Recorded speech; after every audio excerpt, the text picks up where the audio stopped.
Hey, good morning YouTube, Facebook, Instagram, and all of my friends on MySpace. It's Brendan coming at you from Top Secret Imports in Durham, North Carolina. Today we're going to be bringing you a couple of walk-around videos on some new inventory that just arrived from port. In fact, this stuff is so fresh, it still has the port writing on it. We're going to take you all around these units, talk to you a little bit about them, and show you all of the benefits and features of these 1999 facelifted models. Check it out.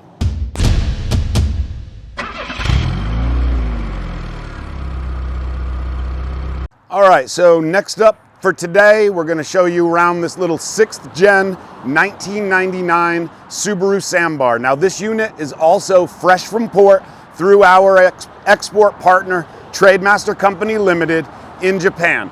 And just like the other 1999s that we've been showing you, this absolutely gorgeous facelifted Subaru Sambar has been widened and lengthened to meet the new K-car requirements. Again, giving it improved performance in the crash testing, as you do have a bit more of a crumple zone and improved side crash reliability. So the 99 Sambar, like many of the other trucks for this year, does feature this semi-bonneted design. However, Subaru did not make this an active bonnet with any storage underneath. So while we show you around this truck, do understand that despite the semi-bonneted design, there's actually no storage under the front bonnet of this truck. It's simply a body panel. So like the other 99s, you do have the fuel-injected drivetrain changing over from carburetors on all the vehicles in 99. Of course, you have a single-point fuel injection system in the earlier models, and then giving way to a multi-point fuel injection system in some of the later 99 models. But this gorgeous unit, again, facelifted 1999 Subaru Sambar, just absolutely gorgeous. This one, like all the others, exported by Trademaster Company Limited, imported by us here at Top Secret Imports in Durham. This one features, again, brand new tires, brand new Japanese market battery. All of the basic maintenance services have been completed. So you've got your oil and filter changed, you've got your brake fluid flushed and changed, your coolant has been flushed, a new radiator cap, new plugs, new wires, and anything else that it needs to be ready to ride and drive. The Subaru Sambars are a non-interference engine, so the timing belt is always confirmed as good or having been done at a reasonable maintenance interval. And of course, if it is old, original, or showing signs of age and cracking, that would also be replaced prior to sale. Inside the cabin of the 99 Sambar, of course, you have that increased size in the cabin thanks to its elongated design, and then many standard and optional features throughout. So this unit here does have a airbag steering wheel, so you've got driver's airbag. You do have the optional factory air conditioning. This one does feature the 5-speed manual transmission with extra low gearing. Now the Subaru Sambars are a part-time 4-wheel drive system, so of course you have your push button selector here on top of your gear shifter, and then this is only a single speed transfer case with the extra low. So you have 4-wheel high and 2-wheel high. There is no 4-low function in this vehicle, but extra low is a bit of a crawler gear and is very capable in treacherous situations, terrain, steep climbs, things like that. This one still has the factory AM radio that came with the truck when it was new. Of course, you have sort of a increased size glove box. You do have the little Subaru tool roll in here, your lug wrench sitting separately. The other couple of tools are still in the roll there. And of course, the rear engine configuration in the Sambar means that you do have a little more space and usability. You do have your driver's seat on sliders. The rear seat does have a little adjustment to the angle. So there is a little adjustability on these factory seats, but not a great deal. Like so many of the K trucks, these were really designed for utilitarian use. So again, really clean truck, little bit of dirt and grime up around the top of the cab, a little bit of dust and grime showing on that headliner, a couple little breaks in the vinyl on the driver's bolster, and at the first seam in the seat, but otherwise really in great shape. There is some wear through the rubber floor mats. They are the all-weather mats, which are factory Sambar all-weather mats. Of course, you have your rubber floor liner below that, and some of those key places to check out as far as the quality, condition, and rust or lack thereof under your floor mat, bottom of your doors, pinch welds, etc. Like the Suzuki, you do have your VIN plate here on the driver's pillar or strike panel here on the outside of the open door. And yeah, again, new tires. Now, actually, full disclosure, these are new-ish tires, but once again, those are a studless cold weather tire and are going to be less than ideal for the hot summer months in the Carolinas. So this might be something that you would want to upgrade to a good all-season tire or even a summer tire here in the Southeast. But again, just looking around the 99 Sambar, condition-wise, this thing is just absolutely spectacular. You do have the tri-fold bed sides. Of course, the rear engine hatch that opens for access to your valve cover, plugs, wires, and oil fill. And then, of course, the engine cover on top in the rear of the bed. You have a lot of access when working on the Sambar, and they are widely considered the most user-friendly trucks when it comes to DIY service and repairs. But again, just looking around and under this truck, you see the frame has been cared for and coated or painted over the years. Again, we've talked about this before. This is really done a lot as a preventative overseas, and there's really no rust or corrosion that I see starting anywhere other than a couple of little bits of surface rust in and around some of the corners and where you can find some broken paint underneath and things like that. So again, 1999, 6th generation Subaru Sambar, fuel injected, semi-bonneted design, increased crash performance, really beautiful truck, fresh from port, again, through our export partner Trademaster, and available here at Top Secret Imports in Durham, North Carolina. So just like the other 99s that we featured, we're gonna go take this one for a little drive up and down the street, show you how it compares, talk to you about its performance on road, and yeah, we'll give you the full rundown like we have on all the other units. All right, YouTube, Facebook, Instagram, places where you can subscribe, follow.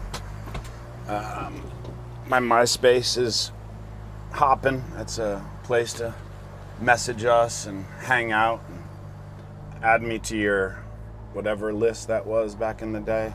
I don't know, I actually never had MySpace. You're gonna want to take off in second. That's gonna give you a much longer period before you're shifting up into third. So like all the rest, you're gonna have a little longer run, taking off in second, get it into third. That's gonna get you up to about 70 kilometers an hour or about 42 miles per hour, the way the Sambar is geared.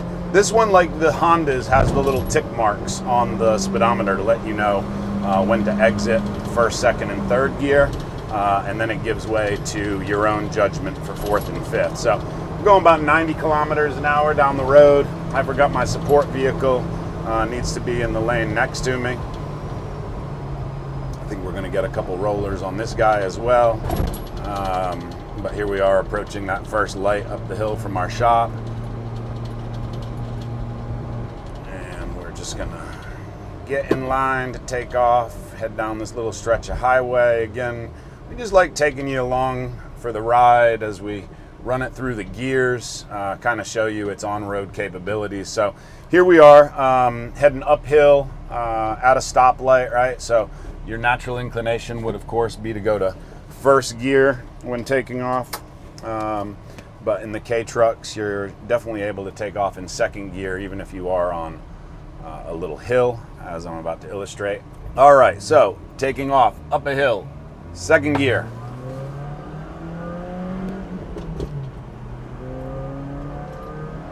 Nice and quiet, smooth running, smooth revving little engine.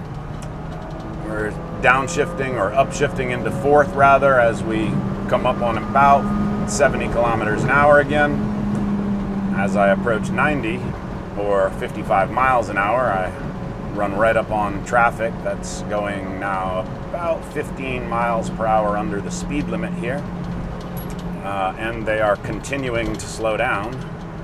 We are on the highway, folks, and they are going 40 miles an hour, 45 miles an hour.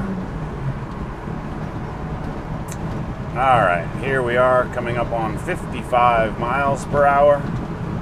We're kind of hemmed in by some traffic at the moment, but watch this. 99 fuel-injected K-truck. I mean, good Lord, people. We're passing that person while doing the speed limit, if that gives you any indication of what we were dealing with there. Now we're definitely opening up into a little higher traffic section here. And rather than take you all the way around the block like I did in the other one, I'm just going to run this one up to the exit that we used the other day. We're doing about 115 kilometers an hour right now, so right about 70 or so. We've got some absolutely ridiculous traffic out here in East Durham. As you can see, the person in front of me that is making evasive action with an enclosed trailer, literally changing lanes from the off-ramp lane back into traffic, passing everybody on the right. Just real premium quality individuals right there.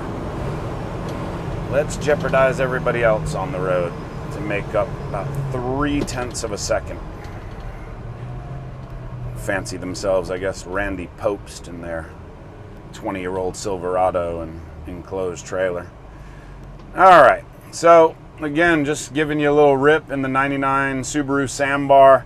Again, like we talked about, these trucks all went to fuel injection in 99, coil on plug, really efficient air conditioning systems. I mean, this is on fan speed too. It's blowing ice cold, really nice temperature in the cabin.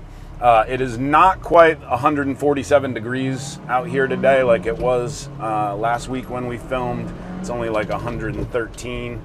So real quick, we're just gonna flip this one around. So I'm remaining in third as we flip this exit here. And hopefully the camera can pick it up with the difficult light conditions. But here we are in third gear. And we're gonna take this up to about 65, 70 kilometers an hour. Again, going up this steep hill here, as I upshift into fourth, we do fall out of the power band a little bit. It takes a quick second to recover, but here we are at 90 kilometers an hour. I'm gonna upshift into fifth here at about 95 kilometers an hour, 60-ish miles per hour. Now we're gonna run this loop back to the shop, about 110, 108 kilometers an hour here. Just trying to obey the speed limit. This is a little section of 65 mile per hour roadway, which as we take this double off ramp to Highway 70, drops us down to 55 again.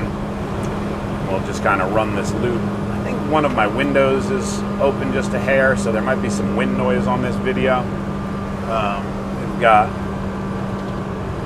emerging vehicle here coming onto the highway, so move over to the left for them. A courtesy that a lot of drivers don't provide others.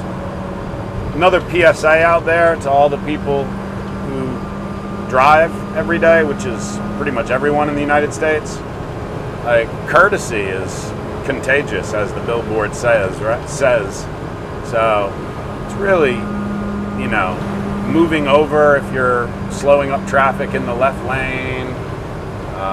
You know, moving over to allow people to merge onto the highway when there's nobody in the left lane. It's really just like little stuff. It would really make traffic flow better for everyone involved. And here's another great example, you know, of like, you have a couple of vehicles just kind of, you know, changing lanes, cutting lanes, and guess what? We all end up at the same stoplight. Hey, look at that. They bought their car 3 days ago. They have a 57-day temporary tag remaining on their vehicle. All right, well, there you go, guys and gals, the 2% of you that are. 99 Sambar, 99 Turbo Carry. Now these are largely original trucks. Absolutely beautiful examples of what you can expect whether you're importing through us, importing through our partner Trademaster, or buying direct off of our lot. Now, we know a lot of these trucks don't remain in their stock form. In fact, many people buy them to build them, personalize them, and make them their own K-truck. So behind us here, we have an example of a beautifully modified Honda Acti. We're gonna take you around a couple of our modified builds, show you what is possible, give you some ideas and inspiration for your build, and give you some things to think about when you're shopping for your first or your next K-truck. We'll see y'all soon.